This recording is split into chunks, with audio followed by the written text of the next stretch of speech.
ശ്രീ ഗുരുഭ്യോ നമഃ.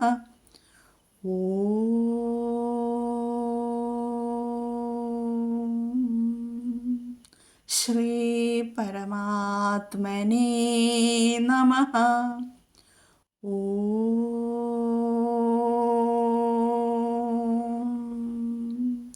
ശ്രീ ലളിതാംബികായൈ നമഃ.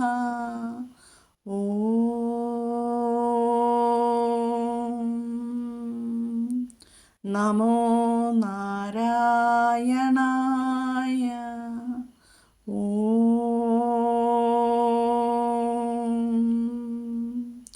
നമോ ഭഗവതേ വാസുദേവായ. നമസ്തേ സജ്ജനങ്ങളെ, ഇന്ന് നമുക്ക് പഠിക്കേണ്ടത് വിഷ്ണു സഹസ്രനാമ സ്തോത്രത്തിലെ 11ാമത്തെ ശ്ലോകത്തിൻ്റെ വിശദീകരണമാണ്. ശ്ലോകപാരായണം 10, 11, 12 ഒന്നിച്ച് ഞാൻ പാരായണം ചെയ്തിട്ടുണ്ട്. അതെല്ലാവരും ശ്രദ്ധിക്കുക. 11ാമത്തെ ശ്ലോകം. അജ സർവേശ്വര സിദ്ധ സിദ്ധി സർവാദിരച്യുതഃ വൃഷാ കപിരമേയാത്മാ സർവയോഗവിനിസൃതഃ. അജ സർവേശ്വര സിദ്ധ സിദ്ധി സർവാദിരച്യുതഃ വൃഷാ കപിരമേയാത്മാ സർവയോഗവിനിസൃതഃ. ഇതിലെ പദച്ഛേദങ്ങൾ നോക്കാം. അജഹ സർവേശ്വരഃ, സിദ്ധഃ സിദ്ധിഃ, സർവാദിഃ, അച്യുതഃ, വൃഷാകപിഃ, അമേയാത്മാ, സർവയോഗ വിനിസൃതഃ. 9 നാമങ്ങളാണ് ഇതിൽ നമുക്ക് പഠിക്കേണ്ടത്. ഇവിടെ ഈ ശ്ലോകത്തിൽ പഠിപ്പിച്ചു തന്നു ഞാൻ എന്താണ് വിസർഗസന്ധികൾ വന്നതെന്ന്. അജഹ സർവേശ്വരഃ, പിന്നെ വിസർഗം കഴിഞ്ഞിട്ട് സിദ്ധഃ സിദ്ധിഃ, ഇതിൽ മുഴുവൻ സർവാദിഹി, ഇതിൽ മുഴുവൻ സായാണ് വന്നിരിക്കുന്നത്. വിസർഗം കഴിഞ്ഞിട്ട് സാ എന്ന അക്ഷരമാണ് വന്നിരിക്കുന്നത്. വിസർഗം കഴിഞ്ഞിട്ട് സാ വന്നു കഴിഞ്ഞിട്ടുണ്ടെങ്കിൽ സാ എന്ന് പറഞ്ഞാൽ സ പ്ലസ് ആ, സ പ്ലസ് ആ. സ്വരാക്ഷരം മാറ്റി നിർത്തിയിട്ടുണ്ടെങ്കിൽ സ്, ആ സ് വിസർഗം ലോപിച്ചിട്ട് എല്ലാ സ്ഥലത്തും വരും. വിസർഗം കഴിഞ്ഞിട്ട് സാ വന്നാൽ വിസർഗ സ്ഥാനത്ത് സ എന്ന് ഉച്ചരിക്കുക. അജ സർവേശ്വര സിദ്ധ സിദ്ധി സർവാദിരച്യുതഃ. ഇതിൽ സർവാദിരച്യുതഃ, സർവാദിഹി അച്യുതഃ, സർവാദിരച്യുതഃ. രാ വന്നു, രേഭം വന്നതാണ്. സർവാദിഹി ഇക്കാരം വന്നു, പിന്നെ സ്വരാക്ഷരം വിസർഗം കഴിഞ്ഞിട്ട് അച്യുതഃ, ആ സ്വരാക്ഷരം വന്നിരിക്കുന്നു. അതുകൊണ്ട് അവിടെ രേഭം വന്നു, രാ വന്നു, അല്ലേ, എറ് വന്നു. പിന്നെ അടുത്ത ശ്ലോകം. വൃഷാ കപിരമേയാത്മാ സർവയോഗ വിനിസൃതഃ. ഇവിടെ വൃഷാ കപിഃ അമേയാത്മാ, അത് വിസർഗത്തിന് മുമ്പ് ഇക്കാരം വന്നു, വിസർഗശേഷം ആ എന്ന സ്വരാക്ഷരം വന്നു. അതുകൊണ്ട് അവിടെ വിസർഗം ലോപിച്ചിട്ട് എറ് വന്നു, രേഭം വന്നു. വൃഷാ കപിരമേയാത്മാ എന്ന് വന്നു. അമേയാത്മ എറിൽ കൂടി ചേർന്നിട്ട് രാന്ന് വന്നു. അടുത്തത് സർവയോഗ വിനിസൃതഃ. സർവയോഗ വിനിസൃതഃ, അതൊന്നിച്ച് തന്നെ, സർവയോഗ വിനിസൃതഃ. ഓക്കെ, അപ്പോൾ ഇനി നമുക്ക് വിശദീകരണത്തിലേക്ക് കടക്കാം. 95ാമത്തെ നാമം അജഹ. അജൻ ആരാണ്? ജനിക്കാത്തവൻ. ഇതുവരെ ജനിക്കാത്തവൻ ആരോ അവൻ അജൻ. ജനിച്ചാൽ എന്താണ്? മരണം തീർച്ചയാണ്. അതുകൊണ്ട് ഇതുവരെ ജനിക്കാത്ത ഭഗവാന് നാശമില്ല. ജനന മരണങ്ങളില്ലാത്ത ശാശ്വതനായ ഭഗവാൻ അജൻ എന്ന പേരിൽ അറിയപ്പെടുന്നു. പ്രപഞ്ചം ജനിച്ചത് അജനായ ഭഗവാനിൽ നിന്നാണ്. പ്രപഞ്ചം മരിക്കുമ്പോൾ, അതായത് പ്രപഞ്ചത്തിലെല്ലാം ലയിക്കും അല്ലേ, പ്രളയത്തിൽ. അപ്പോൾ എന്താണ്? ഭഗവാനിൽ തന്നെ എല്ലാം ചെന്നു ചേരും, ലയിക്കും. ഭഗവാൻ അവതാരങ്ങൾ എടുക്കുന്നുണ്ട് അല്ലേ, സാധാരണ ജനനമല്ലത്. ഭഗവാന്റെ ഇച്ഛയാൽ പല രൂപത്തെയും ഭഗവാൻ പ്രാപിക്കുന്നുണ്ട്. 10 അവതാരങ്ങളൊക്കെ നമുക്കറിയാം അല്ലേ. 9 അവതാരങ്ങളായി കഴിഞ്ഞു, ഇനി 10ാമത്തെ അവതാരം കലി. അപ്പം അതെല്ലാം നമുക്ക് എല്ലാവർക്കും അറിയാം. അവതാര ദൗത്യം നിർവഹിച്ചാൽ എന്തുണ്ടാവും? രൂപം തിരികെ ഭഗവാനിൽ, മഹാവിഷ്ണുവിൽ ലയിക്കുന്നുണ്ട്. ത്രേതായുഗത്തിൽ ദശരഥൻ്റെയും കൗസല്യയുടെയും പുത്രനായിട്ട് അവതരിക്കുമെന്ന് തന്നോട് സങ്കടം വന്നുണർത്തിച്ച ബ്രഹ്മാദി ദേവതകളെ ഭഗവാൻ മുൻകൂട്ടി അറിയിച്ചിട്ടുണ്ട്. ഭഗവാനല്ലാതെ ഭാവിയിലെ തൻ്റെ സാന്നിധ്യത്തെ മറ്റാർക്കും പ്രവചിക്കാൻ സാധ്യമല്ല. അവതരിച്ച ഉടനെ കൗസല്യാദേവിക്ക് വിശ്വരൂപം പ്രദർശിപ്പിച്ച് താൻ മഹാവിഷ്ണുവാണെന്ന് ബോധ്യപ്പെടുത്തിയിട്ടുണ്ട് അല്ലേ. അപ്പോൾ ഭഗവാൻ അജനാണ്. അടുത്ത നാമം സർവേശ്വര. എല്ലാവരുടെയും ഈശ്വരനായതുകൊണ്ട് ഭഗവാൻ സർവേശ്വരനാണ്. ബ്രഹ്മാവ്, മഹേശ്വരൻ, ദേവാദികൾ സർവേശ്വര അനുഗ്രഹത്തിനായിട്ട് ഭഗവാനെ സമീപിക്കുന്നതായിട്ട് നമ്മൾ മനസ്സിലാക്കുന്നു അല്ലേ. സർവേശ്വര പ്രസാദം ലഭിച്ചില്ലെങ്കിൽ മനുഷ്യജീവിതവും ദുസ്സഹമായിരിക്കും. എല്ലാവരുടെയും ഉള്ളിൽ കുടികൊള്ളുന്ന ഈശ്വരൻ എന്ന അർത്ഥത്തിലും ഭഗവാനെ സർവേശ്വരൻ എന്ന് പറയുന്നു. ഭഗവത് ചൈതന്യമില്ലെങ്കിൽ മനുഷ്യനെന്താണ്? ജഡമാണ്. ഇപ്പോൾ വിദ്യുച്ഛക്തി പ്രവഹിച്ച് നിരവധി ഉപകരണങ്ങൾ പ്രവർത്തിക്കുന്നതായിട്ട് നമുക്ക് കാണാൻ സാധിക്കും. വിദ്യുച്ഛക്തി നിലച്ചാലോ ആ ഉപകരണങ്ങളെല്ലാം നിശ്ചലമാകുന്നു അല്ലേ. അതുപോലെ മനുഷ്യ ശരീരമെന്ന ഉപകരണത്തിൽ ഈശ്വര ചൈതന്യം പ്രവഹിക്കുമ്പോൾ അത് പ്രവർത്തനക്ഷമമാകുന്നു. എപ്പോഴാണോ ആ ചൈതന്യം ശരീരത്തിൽ നിന്ന് വേർപെട്ട് പോകുന്നത്, അപ്പോൾ മനുഷ്യ ശരീരവും നിശ്ചലമാകുന്നു, ജഡമാകുന്നു. ഇത് മനസ്സിലായല്ലോ. സർവേശ്വരൻ എന്ന് വെച്ചാൽ എല്ലാ ഈശ്വരന്മാരുടെയും ഈശ്വരനായിട്ടുള്ളവനാണ്. പിന്നെ എല്ലാവരുടെയും ഉള്ളിൽ കുടികൊള്ളുന്ന ഈശ്വരനാണ്. എല്ലാവരുടെയും ഈശ്വരനായതുകൊണ്ട് ഭഗവാൻ സർവേശ്വരനാണ്. അടുത്ത നാമം സിദ്ധ. 97ാമത്തെ നാമം സിദ്ധ. സിദ്ധ എന്നാൽ നിത്യസിദ്ധസ്വരൂപൻ. സിദ്ധിച്ചവൻ ആരോ അവൻ സിദ്ധൻ. ഭഗവാൻ എല്ലാം നേടിയതുകൊണ്ടും ഇനി ഒന്നും നേടാനില്ലാത്തതുകൊണ്ടും സിദ്ധനാണ്. പതഞ്ജലി മഹർഷി തൻ്റെ യോഗസൂത്രത്തിൽ പലതരത്തിലുള്ള സിദ്ധികളെ പറ്റി പ്രസ്താവിച്ചിട്ടുണ്ട്. സത്യപ്രതിഷ്ഠായാം ക്രിയാഫലാശ്രയത്വം. പത്യവായി സത്യം പറയുന്നവൻ സത്യത്തിൽ സിദ്ധനായിത്തീരുന്നു. അതുമൂലം അദ്ദേഹം പറയുന്നതെല്ലാം ഭാവിയിൽ സത്യമായി ഭവിക്കുന്നു. സത്യസന്ധന്മാരുടെ അനുഗ്രഹം ലഭിച്ചവർക്ക് തീർച്ചയായും അത് അനുഭവവേദ്യമാകും. പിന്നെ പതഞ്ജലി മഹർഷിയുടെ തന്നെ യോഗസൂത്രത്തിലെ സാധനാപാദത്തിൽ അഹിംസ പ്രതിഷ്ഠായാം തത് സന്നിധൗ വൈര്യത്യാഗ എന്ന് പറയുന്നു. അഹിംസ പരിശീലിച്ച അത് നിഷ്ഠയാക്കിയ വ്യക്തിയെ അഹിംസാസിദ്ധൻ എന്ന് പറയും. ആ വ്യക്തിയുടെ സാന്നിധ്യത്തിൽ മറ്റുള്ളവർ തമ്മിലുള്ള ശത്രുത ഇല്ലാതായിത്തീരും. അഹിംസാസിദ്ധൻ്റെ മുൻപിൽ ജന്മനാ ശത്രുക്കളായ മൃഗങ്ങൾ പോലും പരസ്പരം സ്നേഹത്തോടെ പെരുമാറും. ബദ്ധശത്രുക്കൾ പോലും അദ്ദേഹത്തിൻ്റെ ദർശനത്തിൽ മിത്രങ്ങളായിത്തീരും. സാധാരണ മനുഷ്യർ സത്യം, അഹിംസ, ഈശ്വരവിശ്വാസം തുടങ്ങിയ ഗുണങ്ങൾ സ്വഭാവമാക്കിയാൽ അവർക്ക് അത്ഭുതകരമായ സിദ്ധികൾ ലഭ്യമാകും. എല്ലാ സിദ്ധികളുമുള്ള സർവസിദ്ധനായ ഭഗവാനെ ശരണം പ്രാപിച്ചാൽ ഭക്തന് അത്ഭുതകരമായ സിദ്ധികൾ ലഭിക്കും. അപ്പോൾ പ്രസിദ്ധനായവനാരോ അവനെ സിദ്ധൻ എന്ന് പറയുന്നു. സമസ്ത മേഖലകളിലും പ്രസിദ്ധി നേടിയ ഭഗവാനെ ആശ്രയിച്ചാൽ ഭക്തനും പ്രശസ്തി ലഭിക്കും അല്ലേ. ഇനി 98ാമത്തെ നാമത്തിലേക്ക് കടക്കാം. സിദ്ധിഹി. സിദ്ധ 97, സിദ്ധിഹി 98.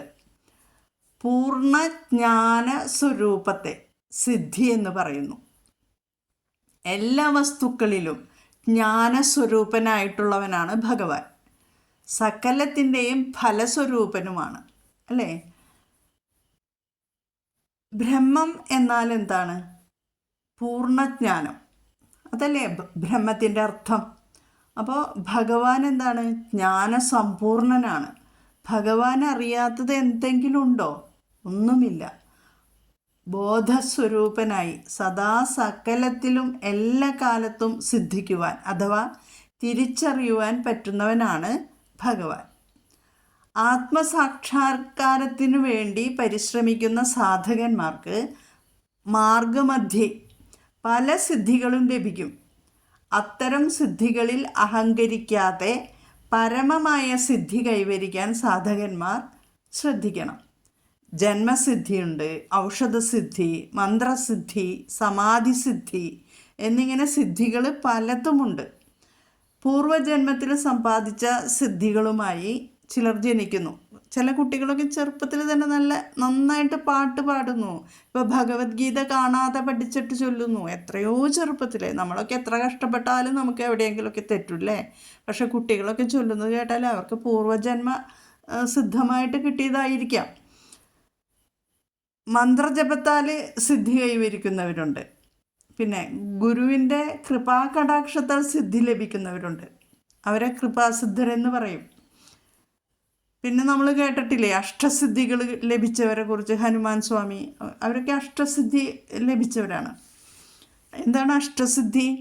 അണിമ, മഹിമ, ഗരിമ, ലഘിമ, പ്രാപ്തി, പ്രാകാശ്യം അല്ലെങ്കിൽ പ്രാകാമ്യം, ഈശിത്വം, വശിത്വം, ഇതൊക്കെയാണ് അഷ്ടസിദ്ധികൾ.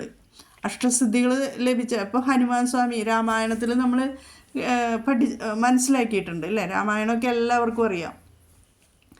സീതാദേവിയെ അന്വേഷിച്ചിട്ട് ലങ്കയിലേക്ക് പുറപ്പെടുമ്പോൾ എന്താണ്? മഹേന്ദ്രപർവ്വതത്തിൽ കയറി നിന്ന് തൻ്റെ ശരീരം ഭീമാകാരമാക്കി. അപ്പോൾ വലുതാക്കാനുള്ള കഴിവ്, അതിനെയാണ് മഹിമ എന്ന് പറയുന്നത്.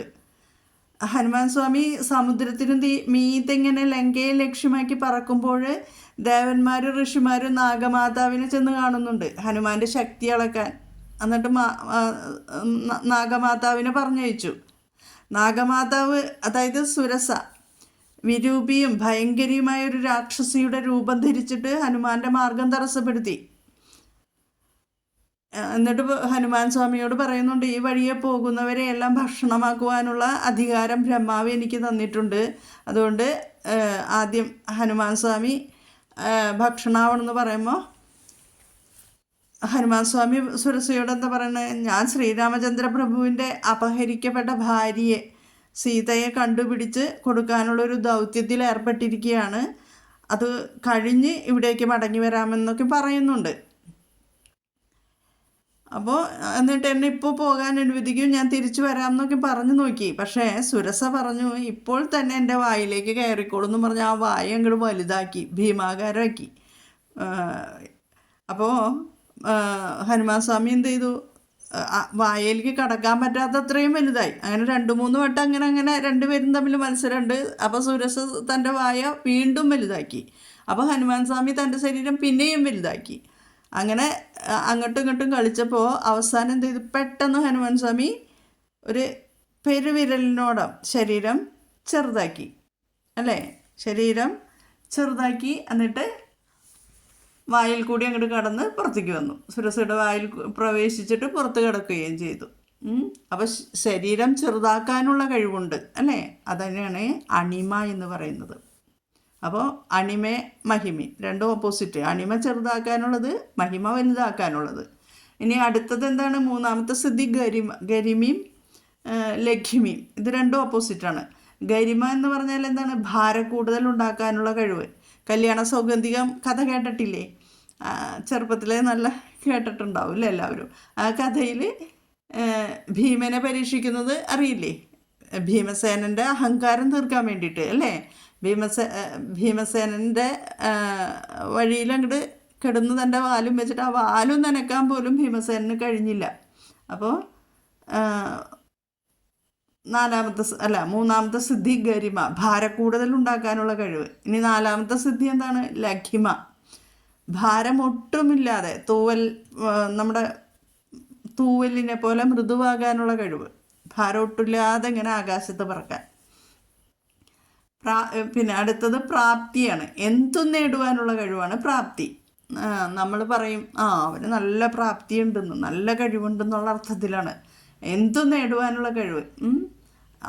അപ്പം ബുദ്ധിമുട്ടുള്ള കാര്യം നേടി ആരെങ്കിലും വന്നിട്ടുണ്ടോ പറയും അവന് നല്ല പ്രാപ്തി ഉണ്ടെന്ന് നമ്മൾ പറയില്ലേ, അതാണ് പ്രാപ്തി, എന്തും നേടുവാനുള്ള കഴിവ്. ഇനി പ്രാകാമ്യം അല്ലെങ്കിൽ പ്രാകാശ്യം എന്ന് പറയും.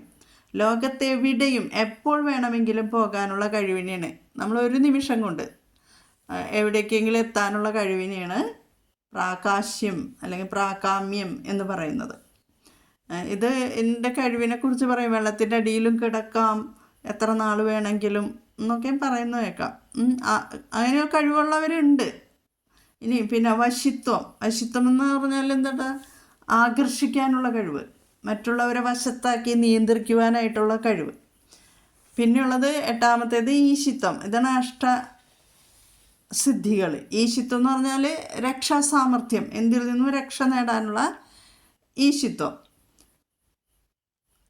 എന്നാൽ ഈ സിദ്ധികളെക്കാളും എല്ലാം പരമമായ സിദ്ധി എന്താണ്? പരമാത്മാവിൻ്റെ ഉള്ള ലയനാണ്. ഭഗവാനെ നിരന്തരം പ്രാർത്ഥിക്കുന്നവർക്ക് പരമമായ സിദ്ധി കൈവരും. ഇനി 99ാമത്തെ നാമം എന്താണ്? സർവാദിഹി, സർവത്തിനും ആദിയായവൻ. ഇത് പല നാമങ്ങളിലൂടെ നമ്മളിപ്പോൾ മനസ്സിലാക്കി. സർവാദിഹി, ഒരു കാര്യമുണ്ടെങ്കിൽ അതിനൊരു കാരണമുണ്ട് അല്ലേ? എല്ലാ സംഭവങ്ങളുടെയും പിന്നിൽ ദൃശ്യവും അദൃശ്യവുമായ കാരണങ്ങളുണ്ട്. മനുഷ്യൻ എപ്പോഴും ദൃശ്യമായ കാരണങ്ങളെയാണ് വിശകലനം ചെയ്ത് തീരുമാനത്തിലെത്തിച്ചേരുന്നത്. എന്നാൽ ഓരോ സംഭവത്തിൻ്റെയും പ്രധാന കാരണം എന്താണ്? സൂക്ഷ്മ കാരണമാണ്, അതിലടങ്ങിയിരിക്കുന്ന സൂക്ഷ്മ കാരണമാണ്. ഈ ജ്യോതിഷം എന്ന ശാസ്ത്രം പ്രധാനമായും സൂക്ഷ്മ കാരണമാണ് അന്വേഷിക്കുന്നത്. പ്രപഞ്ചം എന്ന കാര്യത്തിൻ്റെ കാരണം എന്താണ്? കാരണഭൂതനാരാണ്? ഭഗവാനാണ്. ഭഗവാന്റെ ഇച്ഛയാലാണ് ലോകം ചരിക്കുന്നത്. അപ്പോൾ നമ്മൾ ആലോചിക്കും, എന്തിനാണ് ഭഗവാൻ ഈ ലോകത്ത് കുറേ പാവങ്ങളെ സൃഷ്ടിച്ചത്? എന്തിനാണ് ഇങ്ങനെ ലോകത്ത് വളരെ കഷ്ടപ്പാടുകൾ നിറഞ്ഞ ജീവിതം ഉള്ള ജനങ്ങളെ സൃഷ്ടിച്ചത്? എല്ലാവർക്കും ഒരു നല്ല ജീവിതം കൊടുത്തുകൂടെ? ഇതൊക്കെ നമ്മുടെ മനസ്സിൽ കൂടെ കടന്നു പോണതാണ് അല്ലേ? എന്തിനാ എന്നെ ഇങ്ങനെ കഷ്ടപ്പെടുത്തുന്നത്? ഞാൻ എന്ത് ചെയ്തിട്ടാ എന്നൊക്കെ നമ്മൾ ചോദിക്കില്ലേ ഭഗവാന്റെ മുന്നിൽ ചെന്നിട്ട്. ചില കൊച്ചുമക്കൾ, നമ്മൾ ഹോസ്പിറ്റലിലൊക്കെ ചെന്നാൽ അറിയാം, നമ്മളൊക്കെ വളരെ ഭാഗ്യവാന്മാരാണെന്നാണ് ഞാൻ പറയുക. കാരണം പറയും, ക്യാൻസർ വാർഡുകളിലൊക്കെ ഒന്ന് ചെല്ലൂ, അവിടുത്തെ ആ കൊച്ചുമക്കളൊക്കെ ഒന്ന് കണ്ടാൽ പിന്നെ നമ്മൾ നമ്മുടെ ദുഃഖങ്ങളൊന്നും ഭഗവാനോട് പറയില്ല. കാരണം നമ്മൾ നല്ല സുഖത്തിലാണ് ജീവിക്കുന്നത്. അത് തന്നെ അവർ വരുന്നത് ക്യാൻസർ രോഗം കൊണ്ടുവരുന്ന അങ്ങനെ എന്തൊക്കെയോ കാണാം നമുക്ക് ആ ഹോസ്പിറ്റലിൽ പോയാൽ. ഇത് ഭഗവാൻ കൊടുക്കുന്നതാണോ? അല്ല, കർമ്മഫലമാണത്. ജീവൻ തൻ്റെ സൂക്ഷ്മ ശരീരത്തോടു കൂടി കൊണ്ടുവരുന്നതാണ് ഇത്. ജനിക്കുമ്പോൾ തന്നെ ക്യാൻസറായിട്ട് അല്ലെങ്കിൽ ജനിക്കുമ്പോൾ തന്നെ ഓരോ രോഗമായിട്ട് വരുന്നത് സൂക്ഷ്മ ശരീരത്തോടു കൂടി തൻ്റെ മുൻജന്മത്തിലെ ആ പ്രാരബ്ധം അതും കൊണ്ടുവന്നിട്ട് ഇവിടെ തീർക്കുന്നതാണ്. ഓരോരുത്തരും ചെയ്യുന്ന കർമ്മത്തിൻ്റെ ഫലം ആ ജീവൻ അനുഭവിച്ചേ മതിയാകൂ. കർമ്മഫലം നല്ലതാണെങ്കിൽ നമ്മൾ നല്ലത് അനുഭവിക്കുന്നു.